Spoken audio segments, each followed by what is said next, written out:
For the audience that's coming in thinking, I thought I knew, Roman history, how does bringing this language in help open that back up to them to reconsider some of these topics they think they know, the people they think they know? Well, let's take an example from Luke Acts. This was a wonderful example that I love that you included. I am a big fan of Ephesus, and I think probably many of your viewers are as well. And so when we think about the silversmiths at Ephesus, there is a lot of demonization of their actions and of them chasing two of Paul's colleagues into the theater, kind of locking the doors in order to kind of threaten them. And absolutely, the silversmiths are individuals who are using force and intimidation. And that's what we are trying to understand traditionally when we read this story, is that they're trying to stop the spread of monotheism and specifically this evangelism that Paul is engaging with. But if we think about the silversmiths for just a minute and we think about what they're thinking you're messing with my bag. You're messing with my economic capabilities and my family because you're encouraging people not to buy tchotchkes from the temple of Ephesus, of Artemis at Ephesus. And so, I think all of us get very touchy when you mess with our income that feeds our families. And they have a silversmiths union at Ephesus. I compare it to Pittsburgh in terms of a union town because there's so much high production there going on in terms of trade routes and in terms of artisans that are producing. And so we have Paul and his group of people coming in, and they are threatening this group of people who sell souvenirs to the people that are going up to the Temple of Artemis because pilgrimage is big economic business.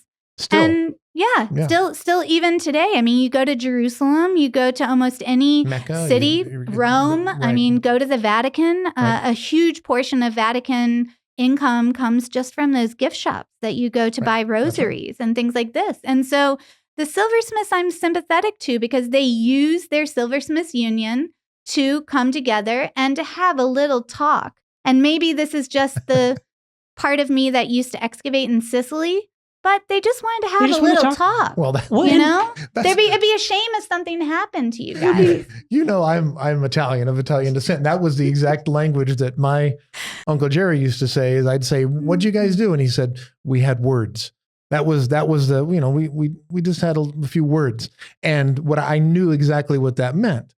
There was a negotiation taking place there, and by negotiation I mean he was telling them what was about to happen if certain things didn't happen, and that's what they were doing, right? It was a threat. It was go to a coal town, let's say 20 years ago, and propose to them to switch to solar. Right. What do you think those coal miners are going to say? They're going to have words. There will be meetings. They're going to have words. Now, do we always think that the people who need those meetings are justified or right? No, but you can understand the threat to their jobs and to their income that would motivate many of us to action. Well, and I think contextualizing Acts 19 coming...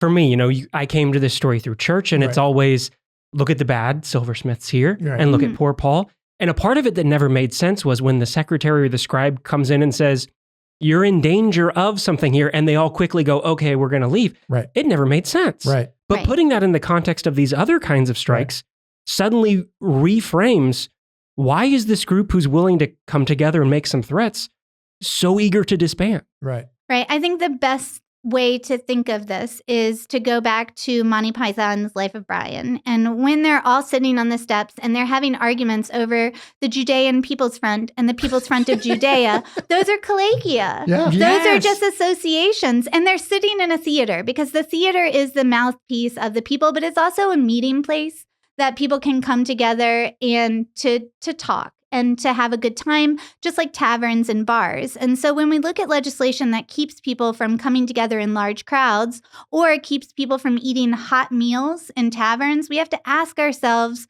why this legislation exists and whether we can perhaps extrapolate from that legislation that Romans at the very top of the social order did not necessarily like it when people came together and made plans. Because that oftentimes will be counter to the policies that the governor, that the magistrates, that the local curial councils are disseminating. So whenever I explain associations and associative proclivities and fears to students, I just show them a clip of Life of Brian.